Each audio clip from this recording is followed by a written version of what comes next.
Bullring and New Street Station around about there. The nightlife sort of part of Birmingham City Centre. All the incidents they've given us a time and a date for have happened on a Sunday, in the early hours of a Sunday, which again implies that perhaps that's the time that this person, whoever he or she, or perhaps even they, because they don't know if it's an individual or a group of people carrying out this attack, they think it's probably a hypodermic needle, but they again don't know. But clearly nobody has been really badly hurt by this, because obviously if it was sufficiently a deeper wound, you would collapse immediately and know you've been attacked. This is something that people have worked out over a couple of days later.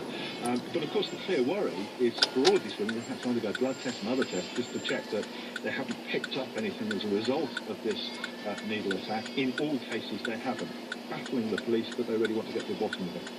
Thank you very much, Phil. Thank you. 5 to 11. One of the biggest investments in the UK this year has been announced for the Kraken oil field 80 miles east of Shetland. It's expected to support 20,000 jobs in its construction phase. Let's talk to James Shaw. What's going to be happening then, James?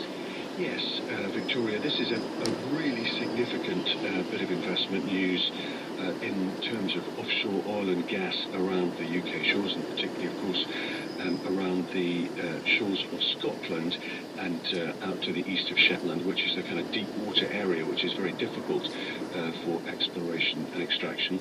But like you say, supporting 20,000 jobs in terms of the construction, that's not creating 20,000 jobs, it is supporting jobs that are already there. But having said that, what they are also saying is that over the 25-year life of this oil field, there will be around about 1,000 operational jobs. So that's, the shifts, manning the installation, people working onshore, the maintenance, all that sort of thing. So very significant in terms of jobs over the next 25 years. So this is a big development. It looks like one of the biggest, possibly the biggest, in the UK offshore sector this year. Right. Is it big, this oil field? Well, it will be 25 wells. They estimate that it's 137 million barrels of oil that are down there, and at peak production they will be churning out 50,000 barrels a day, and that production will probably start in 2016. To put it in context, experts reckon there are about 25 to 30 billion barrels of oil still to be recovered over the next 40 years. So these figures are part of that total. I don't think this is a totally new discovery of oil, but it is now, we know that this oil is going to be extracted, people will make money out of it, and of course it will increase revenues to the government as well in terms of tax. Nick is in Nottingham, John is in Surrey. They want to talk about these body video cameras that some police forces have been trialling. We heard from the Chief Constable of Greater Manchester Police earlier, who has concerns about patrol officers wearing these things. Nick, you're a former taxi driver. What do you think? Well, I think it's a great idea. I drove a cab in the city of Nottingham for 25 years. The trust in the police has been so undermined, especially recently, but certainly historically, that there would need to be, I think, measures in place to ensure the security of the evidence. Not least because if it supports the police, it's intact and it's available. Mysteriously, if it doesn't, it goes missing. What about, at the moment, obviously, a distressed witness or someone in distress, if there was a dispute then about that evidence, don't you think people would be suspicious that the officer hadn't switched the camera on and actually could do a bit of harm?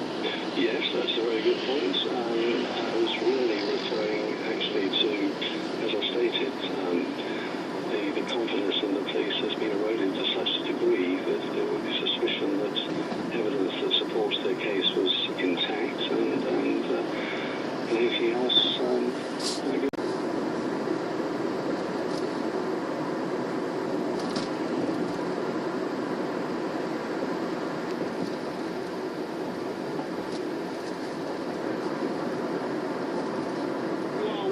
We're having shoved petitions photographed again by camels who want the world to know their lot and the wider lot in a conflict which by UN estimates cost 40,000 lives Prime Minister says he's the first world leader to go to the area since 1948. He's been criticised for attending the Commonwealth Leaders Summit in the country, but insists he'll use it as an opportunity to raise human rights issues. 4 million over 75s in England are to be given a name to confirm dead because of Typhoon Haiyan. The international relief effort is gathering pace. Our correspondent Jonathan Head is at Cebu Airport. We've seen aid being distributed from City Hall in Tacloban. There's a sense of order being established.